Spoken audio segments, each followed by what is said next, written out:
Hello, Cygax here, and come to you with a new speed leveling guide. Now, this route is the current route that players are using on Korea to hit those nice 3 hour times.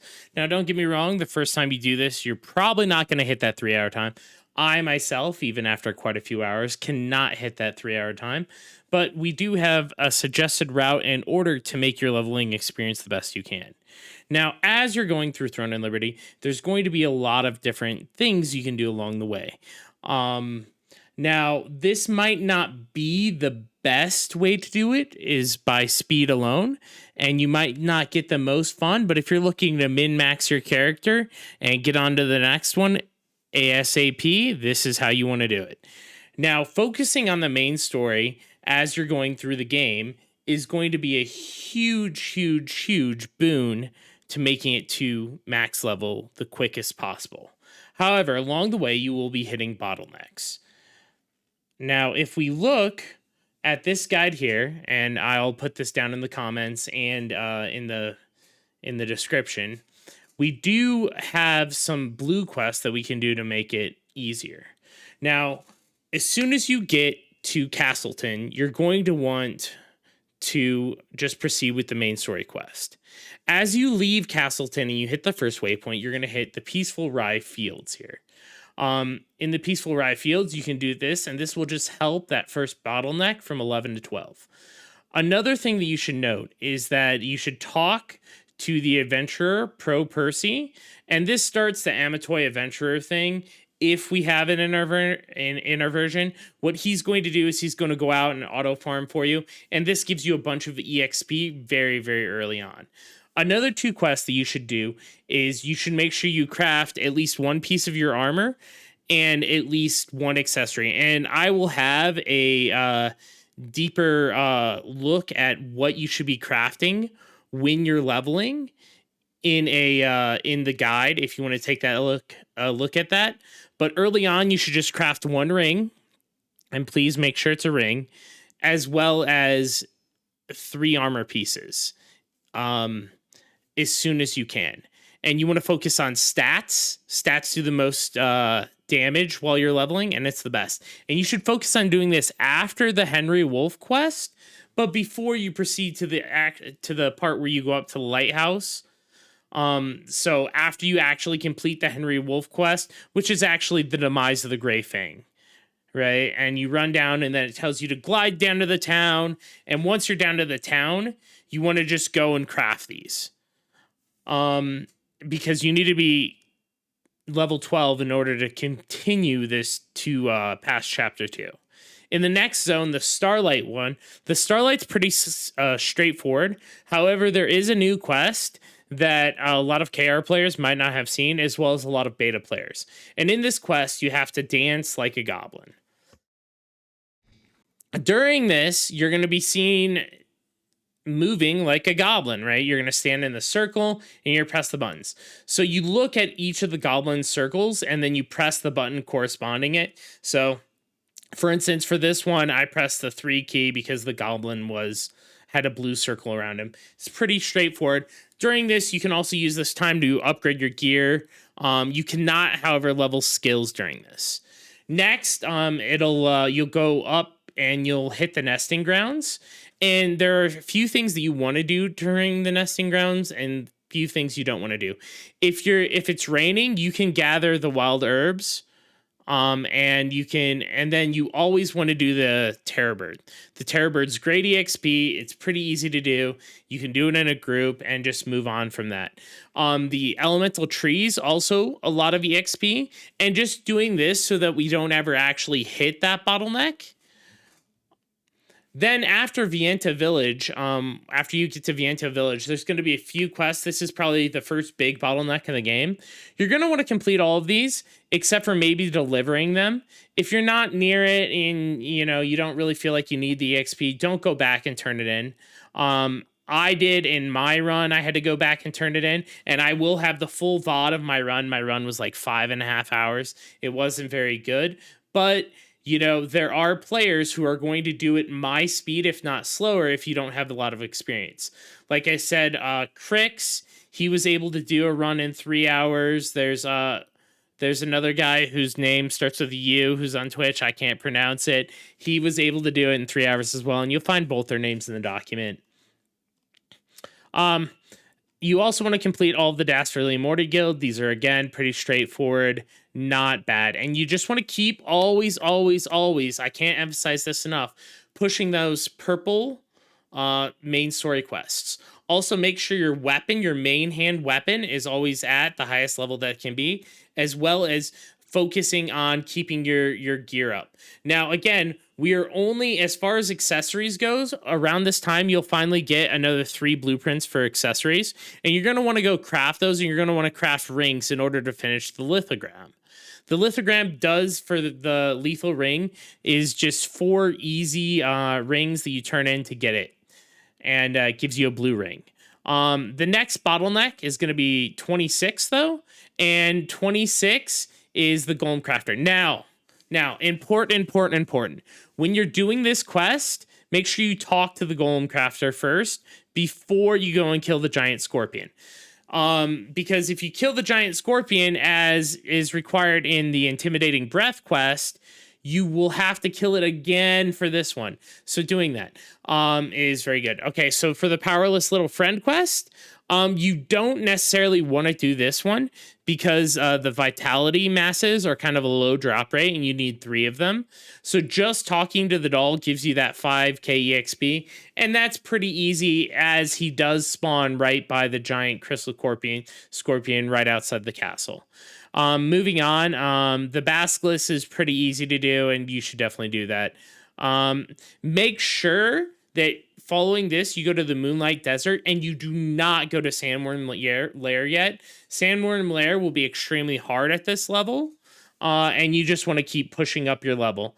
So in the Moonlight Desert, this is one that you want to keep on a lookout for, is to gather the star trees and fruit trees in the Moonlight Desert. You only need 2. Just gather your 2 and be done with it. That's a quick 22,000 EXP. Do not do these other ones. These other ones are kind of tedious and annoying, and you like 300 EXP, not really worth it. If you can do this one, the top one, when the day turns to night and you just happen to be there, but don't go out of your way to do that.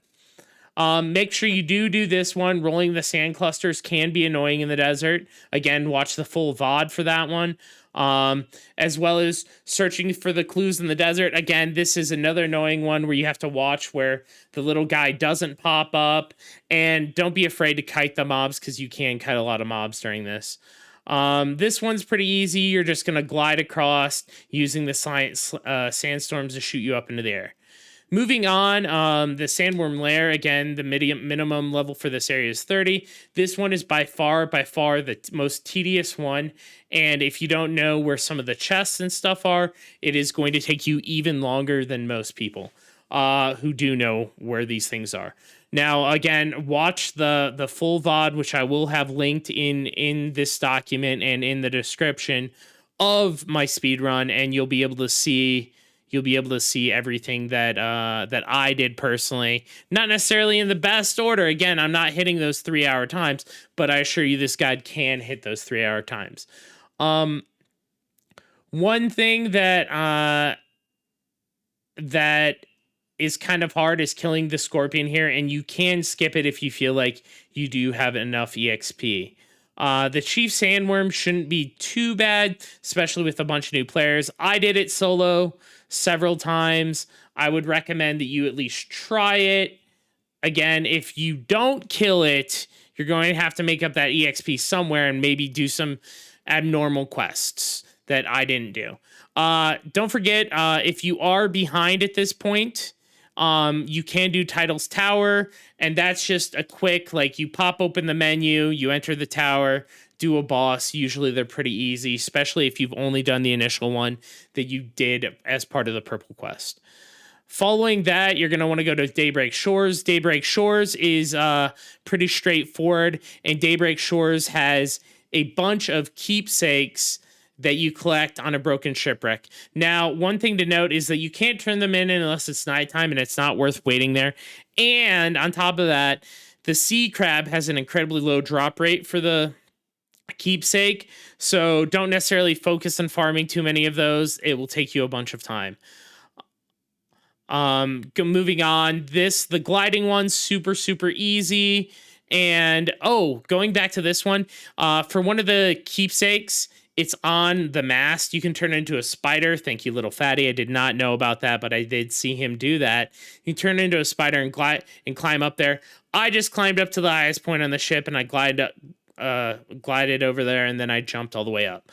Moving down here, the measuring device, just glide the aisle, make sure you have full stamina. This one, the elemental tree, sometimes I had to do this twice. It's just that last tree, if you don't hit the jumps right, and maybe it was because I was on KR with 200 ping, it's kind of a little tight on that last tree's timing. The Pirate King chest crab, this one is again pretty straightforward. It's just kill it. Now here you could also do the Starlight fireflies, but only at night. If they're not there, just skip it. You can come back and do it. It is a lot of EXP. That's 125,000 EXP that you're going to have to make up elsewhere. Now, the Raging Wilds pretty simple. The Golems, right? They're pretty good. If you want to know more information, watch the full VOD. Now only do this one if you had to skip the nighttime quests. This one again is worth 105k for these two. These can be kind of tricky, but with as many people leveling, you should have no problem finding someone to help you kill it. Hero the Catapult, again, requires 2 people. There is a way to do this with one where you just jump on the catapult or jump on top of the ring at the top and glide over. Again, watch a full VOD for that. Manawastes. Now this one, I'm unsure if this one's going to be in our version because Malachar isn't going to be out day 1. Now, if it is, you're just going to jump over there. You're going to do this one where you grab two horns. It's really quick. So you grab the waypoint, you glide over to where Malachar spawns in the north, and you grab the 2 horns. Gives you 81k EXP. Otherwise, you're going to be trying to kill that evil eye sentry if you find yourself behind.